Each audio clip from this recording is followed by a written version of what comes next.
탐욕이라는 게 아기 강아지들한테는 진짜 치명적이라서 한 90%의 확률로 죽는다는 거야. 그래서 병원으로 뭐 수소문해가지고 결국에 완치는 했는데 그 후에도 식이 알러지로 병을 진짜 많이 다녔거든. 거의 한 1000만 원 정도 들었던 것 같아. 10% 정도는 강아지의 식이 알러지를 경험한 적이 있다라는 거야. 그래서 10% 정도면 치카롤 제품은 다른 덴탈검이랑 다르게 포장지가 은박 포장지야. 우리는 보존료를 쓰지 않겠다라는 컨셉이 있었기 때문에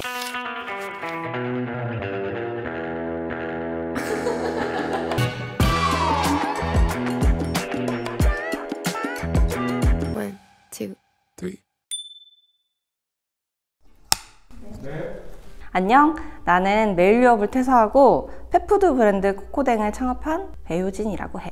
코코댕은 식기 알러지가 있는 강아지들을 위한 브랜드고, 내 강아지 고미가 식이 알러지로 너무 고통을 받아가지고 만들게 된 브랜드야. 오늘은 내가 어떻게 메일유업을 퇴사하고 코코댕을 창업하게 되었는지에 대해서 말해줄게. 내 얘기 한번 들어볼래? 들어봐. 코코댕은 어떻게 시작하게 됐어? 나는 원래 건국대학교에서 동물생명과학대학 그리고 축산식품공학을 전공을 했어. 그래서 석사까지 마치고 나서 이제 메일유업에 입사를 하게 되었거든. 메일유업은 유업체다 보니까 종합식품으로 도약하기 위해서 신사업들을 많이 검토를 해. 그래서 내가 처음 공채로 입사했을 때 들어갔던 팀이 신사업 연구팀이야. 그러다가 이제 2년차 때는 신사업 중에서 이제 HMR이라고 가정간편식 그 카테고리를 이제 신사업 중에서 이제 맡아가지고 개발을 진행하게 됐어. 그래서 카레랑 스프 그리고 브리또 이런 빠르게 데워서 한 번에 먹을 수 있는 그런 간단한 그런 식품들을 개발하고 출시를 했거든. 근데 아무래도 그 유업체 안에서 신사업으로 뭔가 이런 가정 간편식을 한다는 것 자체가 리소스를 많이 투입할 수 없는 그런 환경이었고, 아무래도 메인 카테고리가 아닌 비주류다 보니까 내가 열심히 개발하고 기획했던 것들이 엎어지기 일쑤였거든. 그러다 보니까 내가 하는 일들에 대한 그런 성취감도 많이 떨어지고, 출근할 때마다 막 죽상을 하고 맨날 출근을 하고 있던 그 시절에 내가 진짜 좋아했던 차장님 한 분이 계셨어. 그래서 되게 커리어도 엄청 좋으시고 다른 대기업에서 신사업들을 엄청 많이 성공하고 이제 경력직으로 메일유업에 오셨던 그 분이거든. 근데 그 분이 갑자기 효진아 나 퇴사한다 이렇게 얘기를 하시는 거야. 그래서 다른 데 이직하시는 거예요? 물어봤지. 왜냐면은 내 그때 관점에서는 퇴사하면은 당연히 다른 데로 이직하는 것밖에 내 선택지가 없다고 생각했거든. 근데 그분이 아니 나 창업하려고 하면서 되게 반짝반짝한 눈빛으로 어떤 사업을 어떻게 하실 건지에 대해서 막 설명을 해주시는데 그게 너무 행복해 보이더라고. 그분의 결정과 하려고 하시는 그 모습이 내가 매일 아침에 출근하는 내 모습이랑 너무 대비가 됐고, 그리고 또 다른 팀장님이 계셨는데 그 팀장님은 아침에 나랑 똑같이 죽상을 하시고 출근을 하시는 거야. 그러면서 그분들의 걱정은 또 회사에서 어떻게 잘 버텨야 되나 막 이런 걱정을 매번 하시는 분들이었거든. 그래서 내가 회사에 계속 있으면은 결국에는 버티게 되는 게 되지 않을까라는 생각이 들면서 퇴사하시는 차장님처럼 살고 싶다. 그게 더 내가 원하는 행복한 삶이지 않을까라는 그런 생각이 들었어.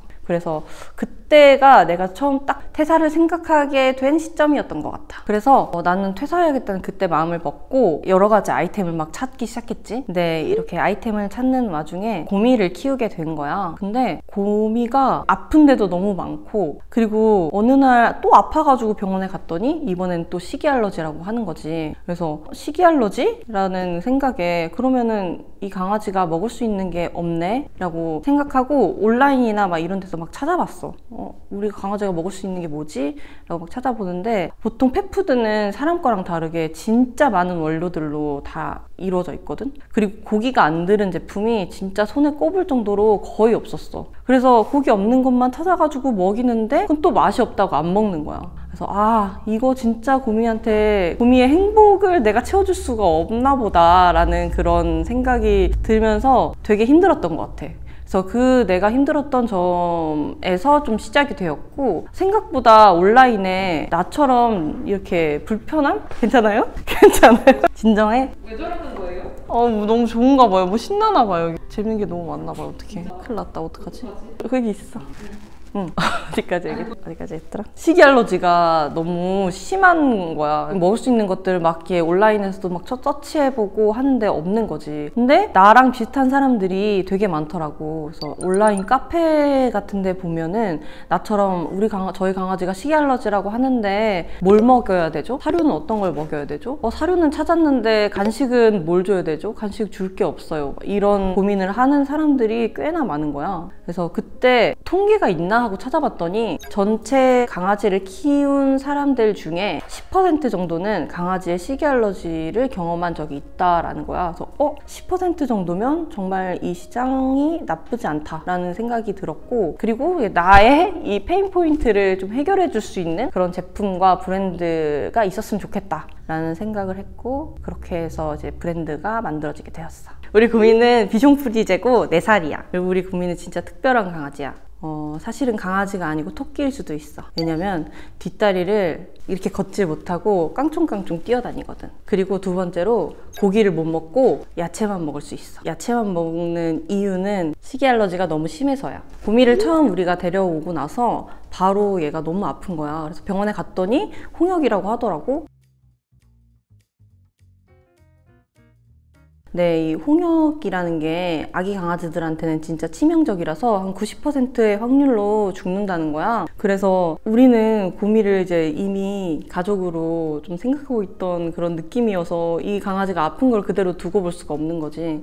그래서 병원으로 뭐 수문해가지고 이제 입원시키고 치료를 하고 해서 결국에 완치는 했는데 진짜 병원비가 어마어마하게 들었어. 거의 한 몇백만 원 정도, 병원비가 한 진짜 300~400만 원 정도 들었던 것 같아. 그리고 그 후에도 고미가 식이 알러지로 병을 진짜 많이 다녔거든. 그래서 식이 알러지로도 한 진짜 200~300만 원 썼을 거야. 그리고 식이 알러지에서 되게 힘든 점 하나도 사료랑 간식을 살 때마다 다시 버리던지 아니면 나눔을 해야 된다는 거야. 왜냐면 먹을 수가 없거든. 그래서 그런 비용들을 다 합쳤을 때 거의 한 1000만 원 정도 들었던 것 같아. 그리고 우리 구미의 식이 알러지는 아직도 현재 진행형이야. 이 식이 알러지는 치료가 되는 그런 질병이 아니다 보니까 아직까지도 구미가 먹을 수 있는 것, 먹을 수 없는 것을 계속적으로 찾아 나가는 과정 중에 있어. 식이 알러지가 있는 강아지들, 좀 더 넓게는 음식에 좀 민감한 그런 강아지들을 위해서 좀 더 다른 펫푸드와의 차별점으로 간결한 원료랑 좀 더 순한 원료, 그리고 투명하고 좀 정직한 공정을 가지고 만드는 그런 브랜드야. 그래서 제품군들을 보면은 전체 다 식물성 원료들로만 이루어져 있어. 아무래도 그 식이 알러지나 좀 트러블이 나는 강아지들은 단백질이 원인인 경우가 많거든. 그래서 고기 같은 경우에는 단백질 함량이 너무 높아서 보통 고기를 먹었을 때 탈이 나는 경우가 되게 많아. 그래서 우리는 고기 대신에 좀 더 순한 그런 식물성 원료들을 가지고서 만들었고, 그 중에서도 요 순순 스틱 제품은 우리 시그니처 제품이야. 그래서 요 순순 스틱은 딱 2가지 아니면 3가지 원료들로만 만들어. 그래서 이 기본 1단계 제품은 한천이랑 그리고 코코넛, 이 2가지 원료만으로 만들었기 때문에 이거 먹고서 탈이 나는 경우가 거의 없었고, 혹시나 탈이 나는 경우에는 그러면 코코넛이 안 맞나? 아니면 한천이 안 맞나? 그 둘 중에 하나니까 보호자들도 조금 더 이제 얘가 뭐가 안 맞는지에 대해서 파악할 수 있는 그런 제품이야. 그리고 이 순순 스틱은 3가지 라인으로 되어 있고 1단계, 2단계, 3단계로 해가지고 하나씩 먹여보면은 비트가 맞는지 아니면 단호박이 맞는지 이렇게 확인할 수 있도록 이제 첫 번째 우리 시그니처 제품으로 만들었어. 그리고 우리 2번째 제품인데 바니팝이야.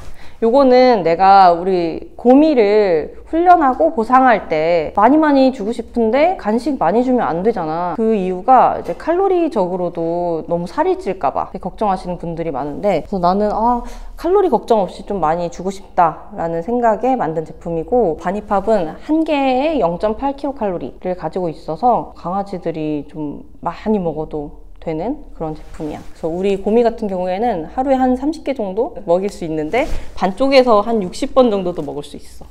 그리고 세 번째로는 우리 치카롤 제품이야. 이 치카롤 제품은 보존료가 없는 덴탈검이야. 다른 덴탈검들을 보면은 거의 보존료, 합성 보존료가 다 들어있단 말이야. 근데 나는 식품연구원 생활을 하면서 그 보존료들을 되게 많이 다뤄봤는데 이게 식품으로서 어느 정도 함량 안으로만 먹으면은 안전하다라고 하는데 사실 나는 진짜 먹기 싫더라고. 그 약간 화학적인 그 맛과 그런 것들이 나는 싫어서 최대한 내 제품에는 넣기가 싫었어. 그리고 덴탈검 같은 경우에는 매일매일 강아지들한테 주는데 매일매일 합성 보존료를 주는 느낌이라서 싫더라고. 그래서 나는 아예 합성 보존료가 없는 그런 덴탈검을 만들어 보자 해서 만든 제품이야. 우선 나는 합성 보존료를 쓰기 싫어서 공정을 통해서 우선 해결을 한 케이스야.